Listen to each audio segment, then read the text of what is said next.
Tonight, we're at this very special event, which is the Street Arcade. We've been working all summer with 13 teenagers to design and create original 8-bit retro video games. And we've installed them here out on the street for this big public event. We worked with them to sort of refine their ideas, to manifest those ideas into a video game form, and then worked with them to program those games. The name of my game is The Cleansing, and it's about you being the cleanser, and your job is to control the population of the universe. And by controlling it, you either you decide if a galaxy should be saved or destroyed. Before you are given the choice, it gives you really vague information about the galaxy you are planning on destroying or saving, and you make your decision on that. But after you destroy it or you save it, it gives you the rest of the information, or the most important information. The video games are social justice video games, meaning that each of the teen artists chose a social issue important to them that they wanted to actually share their perspective on with people in the community, the Hyde Park community, the community where they live.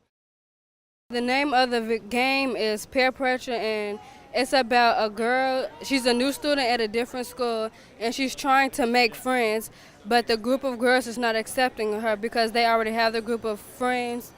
It's 3 objects. It's a book or a diary, a phone, and a dress, and every time you get those 3 objects, you bring it to the school, and those 3 objects are based off if you make new friends or not. Well, the whole project started with this kind of media literacy discussion where we talked about commercial video games. We talked about the kind of content of games, representations of different communities, of men and women, of people of color, and violence. And we talked about what their experience is in the games that they play. From that discussion, we kind of started to talk about, well, if you make a video game, what is an issue or something you would want to express that you could express through a game that would kind of counter some of those things that you see in Grand Theft Auto, these other giant commercial games. The title of my game is called The Great Escape, and it's to depict the struggle that Hispanics have crossing the American border. My game, basically, the objective of it is that you are trying to get across the border before dawn. There's a day-night cycle. You start at night. If it gets daytime, it's over, you lose. When you get to the fence, you climb over, and when you climb over, you win.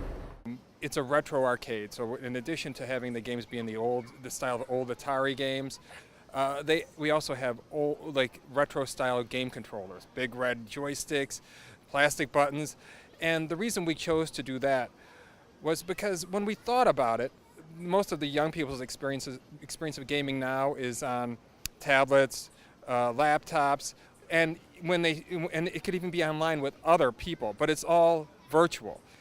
So you don't actually game with people in the same physical space like you did at the old arcades, which were a social gathering place. So we wanted to recreate that and have the games and the controllers be sort of the area that the people would gather around to actually socialize.